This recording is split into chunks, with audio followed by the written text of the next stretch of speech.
My name is Joe Semakula. I'm from Stratford in East London. I went to St Angela's and St Bonaventure's Sixth Form Centre. I'm at the University of North Carolina, Chapel Hill.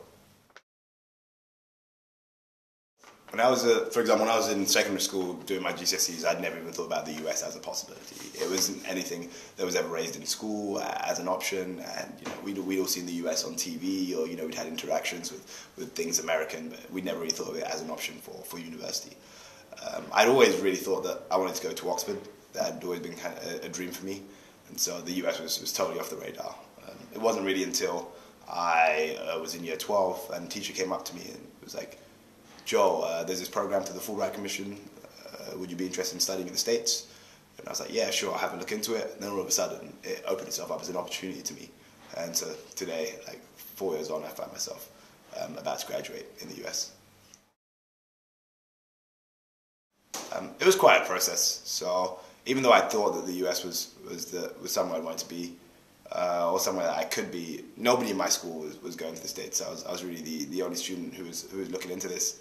And I worked with the Fulbright Commission over a period of time to looking at a number of different universities, and I had to really widen myself beyond. When I first got here, I thought, if I'm going to the US, I only want to be at like Harvard, Princeton, Yale. If it's not one of those, Ivy League schools, and I'm not interested. Because I thought, I want to be at Oxford, or if it's the US, it's got to be somewhere known, somewhere from TV perhaps.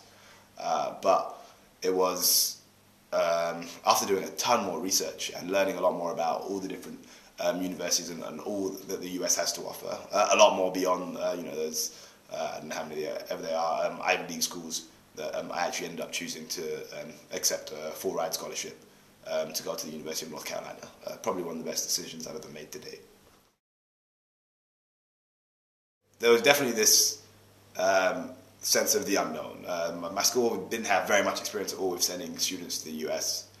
I was the first person who had actually approached him and was like, well, I actually want to go ahead and do this and do something completely different. So I applied for the normal UCAS program, and my school was very set on helping all of us get through that and get into the best university we could in the UK. But I was adding on this whole other kind of area that my school just didn't really have that experience with. So kind of the outside support was key from organisations such as the Fulbright Commission, in really helping my school help me move forward with those applications, then eventually secure enough funding and get into a university that I was very happy with. I think my mum ended up being very excited about it, but she was worried like most mothers. But she was also amazingly supportive. She was supportive through the application process, and so when I was applying, when I was doing like the SATs, for example, and it was a pretty high stress time when I was going through both the UCAS and A levels, and then SATs and the American application process. And she was definitely a huge support there, both emotionally and mentally, and just really helping me move forward. And she was really excited when I eventually decided to take the offer. But I was a little bit sad about her son being so far away. I think 4 years on, I was pretty used to it now. I guess the biggest impact it's kind of had is the fact that I'm staying in the US for another 2 years. I've just accepted a full-time job in New York in finance with Morgan Stanley, and so the fact that I'm still going to be there, it's going to end up being 6 years in the US. That's had a huge impact, and so it really has become. I see myself as almost having two homes now.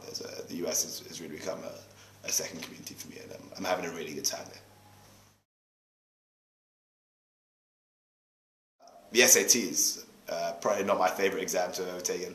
It's a 3-hour multiple choice exam, which for a Brit is just kind of strange. We're not, especially doing it, we're not very used to multiple choice exams, not for 3 hours especially. So put in the time to make sure that you do that well, especially if you're trying to get into some of the top schools in the US, or and a lot of time people are also very interested in getting funding, and so those types of results are really important. Obviously, it's a holistic approach to your application, but some of these things are really important. So really putting in the time it takes to make sure that you do that well, especially the summer before you do the SATs. Just really invest in what it takes to make sure that those results end up being good for you.